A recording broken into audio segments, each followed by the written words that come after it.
কিয়ামতের সময় যে জালজালা শুরু হয়ে যাবে, এর ভয়াবহ অবস্থাটা কেমন হবে আল্লাহ তাআলা আলোচনা করতেছেন। ইয়া আইয়ুহান নাসু তাকু রাব্বাকুম, প্রথম বলতেছেন যে মানুষ তোমরা আল্লাহকে ভয় করো।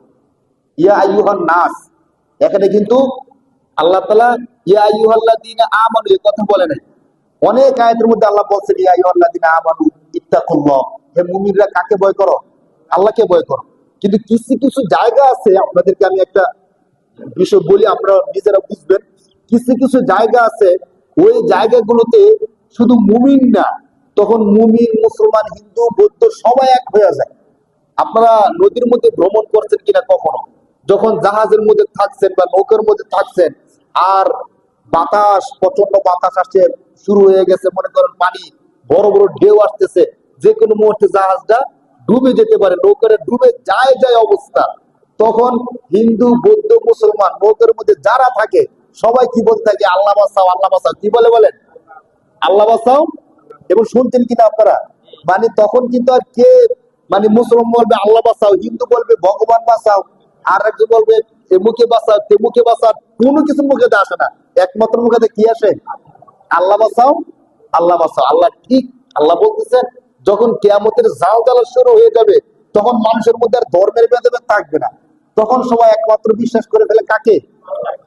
এই জন্য আল্লাহ আল্লাহ বলতেছেন ইয়া আইয়ুহান নাস, হে মানুষ সকল, হে মানুষ সকল, ইত্তাকুল্লাহ, কাকে ভয় করো? আল্লাহকে ভয় করো। কেন আল্লাহকে ভয় করতে হবে? আল্লাহ আপনাকে মুমিনরা বিশ্বাস করে, তো মুমিনরা ভয় ভয় করবে।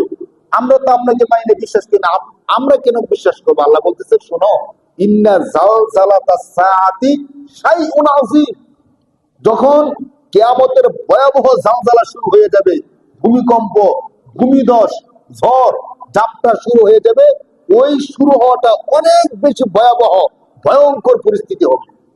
ভয়াবহ অবস্থাটা কি হবে আল্লাহ তাআলা নিজে বলতেছেন, ইয়াওমা তারাউনাহা তাযহালু কুল্লু মুরদিয়াতিন আম্মা আরদাআত ওয়া তাদাউ কুল্লু যাতি হামলিন হামলাহা ওয়া তারান নাসা সুকারা ওয়া মা হুম বিসুকারা।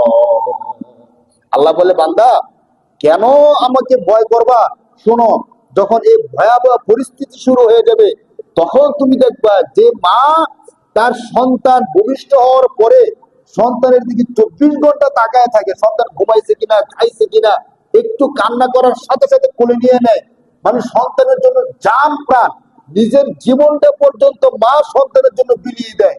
যখন ওই ভয়াবহ পরিস্থিতি তৈরি হবে, তুমি দেখবা মা সন্তানকে দুধ খাওয়াতে গিয়ে দুধ না দিয়ে সন্তানকে ফেলে সে চলে যাবে। সুবহানাল্লাহ, কত ভয়াবহ পরিস্থিতি হবে। মুরদিয়াতিন আম্মা আরদাআত, আল্লাহ তাআলা বলতেছে প্রতিটা মা যারা দুগ্ধপুষ্ট শিশু আছে, ওই শিশু সন্তানকে ফেলে সে ইয়া নাফসি করতে থাকবে। কেমন ভয়াবহ পরিস্থিতি হবে? ইয়াওমা তারাউনাহা তাযহালু কুল্লু মুরদিয়াতিন আম্মা আরদাআত, আর কি দেখবা? ওয়া তাদাউ কুল্লু যাতি হামলিন হামলাহা, যারা গর্ভবতী মহিলা আছে, আর 3 দিন 2 দিন 1 মাস 2 মাস বাকি আছে তাদের গর্ভর সময় আসার, ওই মাদেরকে দেখবা যে তাদের দৌড়ের কারণে, ভয়াবহ প্রচন্ডতার কারণে অটোমেটিকলি তারা গর্ভপাত করে ফেলেছে। কেমন ভয়াবহ পরিস্থিতি হলে এমনটা হতে পারে? কিন্তু আখেরাতে না, দুনিয়ায় এই পরিস্থিতি সৃষ্টি হবে। আল্লাহ তাআলা কোরআন শরীফের 17 নম্বর পারার 11 নম্বর পৃষ্ঠায় এই আলোচনাটা করতেছেন সূরা আল-জিন। ইয়াওমা তারাউনাহা তাযহালু কুল্লু মুরদিয়াতিন আম্মা আরদাআত ওয়া তাদাউ কুল্লু যাতি হামলিন হামলাহা। আর এ তো মায়েদের কথা বললাম, আর যারা পুরুষ আছে, অন্যান্য মানুষ, তারা কি করবে? ওয়া তারান নাসা সুকারা, তুমি মানুষদেরকে দেখবা নেশাগ্রস্ত মানুষ, পাগল যেমন দৌড়ে পালাতে থাকে, ছুটতে থাকে, মানে মানুষদের দৌড়ের কারণে, পালানোর কারণে তোমার কাছে মনে হবে সবাই মনে হয় নেশাগ্রস্ত হয়ে গেছে। কারণ কি জানেন? সুস্থ মানুষ তো দৌড়ের একটা সাইজ আছে। যারা সুস্থ থাকে তারা কিন্তু দৌড়তেছে ঠিক, কিন্তু কোন দিকে যাবে তার একটা কি আছে, লক্ষ্য নির্ধারণ করা আছে।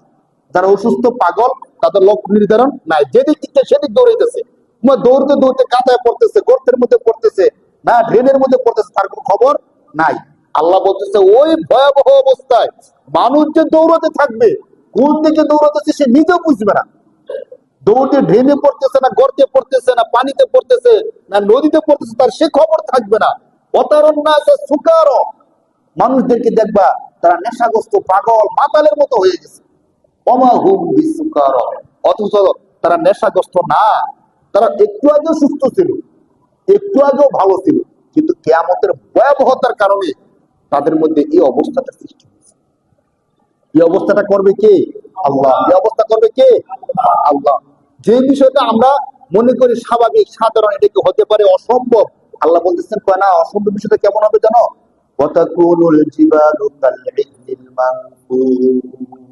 দেখো, মানুষ তো এভাবে দৌড়াদৌড়ি করবে, অচেতন হয়ে যাবে। শুধু মানুষ না, তখন বিশাল বিশাল পাহাড় যেগুলো আছে, এই পাহাড় গুলো তুলার মতো উঠতে থাকে। এখন মনে হয় না যে অসম্ভব, তুলার মতো উড়ে কেমনি? আজকে যারা বিল্ডিং এর নাড়াচাড়া দেখছেন সরাসরি, যারা ঘুমাইছিলেন বা নিচে ছিলেন, গাড়িতে ছিলেন, টের পান নাই, তারা না, যারা সরাসরি দেখছেন যে বিল্ডিং কিভাবে নড়াচড়া করতেছে, আপনাদের কি মনে হয় যদি 500 বা 1000 লোক মিলে ধাক্কা দেয় একটা বিল্ডিং কি নড়ানোর সুযোগ আছে? বিল্ডিং এর একটা ইটও তো কি করা যাবে নড়ানো? একতলা বিল্ডিং এ ধরেন 1000 মানুষ ধরে ধাক্কা দিলে নড়বে, এটা এমন চান্স নাই। কিন্তু আল্লাহ তালা একতলা বিল্ডিং না, 10 তলা, 15 তলা, 20 তলা পর্যন্ত বিল্ডিং গুলো কিভাবে নড়ছে দেখছেন না? আল্লাহ তো আমাদেরকে হেফাজত করছে, নয়তো যদি এটা আরেকটু হইতো, অত এতটুকুর মধ্যে তো অনেক কিছু ধ্বংস হয়ে যায়। তুরস্কের মধ্যে হয়েছে না, একসাথে 3000 ভবন শেষ। এমন ব্যক্তি বলছে যে আমি 3টে বিল্ডিং এর মালিক ছিলাম, কিন্তু গতকাল আমি কি ছিলাম? 3টে বিল্ডিং এর মালিক ছিলাম। আজকে আমার ভাড়াটে যে তাঁবুতে থাকে, আমি একই তাঁবুতে কি? আমাদের আল্লাহ যদি এমন আমাদেরকে হেফাজত করছেন, যদি এমন হয়ে যেত আমরা তো এমনই হয়ে যেতাম না? যারা বাড়ির মালিকরা ছিলাম, ভাড়াটিয়ারা যে তাঁবুতে থাকতো বিল্ডিং আবার পুনর্নির্মাণ পর্যন্ত, আমরা সেভাবে থাকতে দিত। বাকি বাঁচাইছেন কে? বাঁচাইছেন কে ভাই? যে আল্লাহ আমাদেরকে বাঁচান, ওই আল্লাহর ইবাদত কি করা দরকার না আমাদের? বলেন, যদি এমন হইতো যে আজকের দিনটি আমার শেষ দিন হয়ে যেত, তাহলে আমরা যারা ফজরের নামাজ পড়ছি, আমাদের শেষ আমলটা হইতো এই ফজরের নামাজটা। সুবহানাল্লাহ, ঠিক কিনা বলেন? যারা ফজর নামাজটা পড়ছি তখন তো সুস্থ ছিলাম। যদি আজকে আমি তো প্রত্যক্ষদর্শী ছিলাম, 3 তলার মধ্যে ছিলাম, তা আমার মনে হইতেছিল যে আরেকটা জাকুমি দিলে শেষ, মনে করতেছিলাম যে না, মনে হয়, কারণ এখান থেকে বাঁচাতে কোনো প্ল্যান করছো, কোনো কিছু করার সুযোগ আছে বলে যে লাভ দিয়ে বেঁচে যাবো বা কোনো কিছু করে বাঁচাতে চান্স নাই, তো মনে হয়েছিল শেষ। যদি সত্যিকার আমরা আজকে আমাদের জীবনের শেষ দিনটা হইতো, তাহলে যারা আমরা নামাজ পড়ছি, তাহলে আমাদের শেষ ইবাদতটা কি হতো? ফজরের নামাজটা।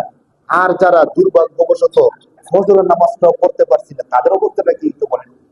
তাদেরকে চান্সটা ছিল যে আবার জুমার নামাজটা আজকে পড়তে পারবো, চান্সটা ছিল না ভাই।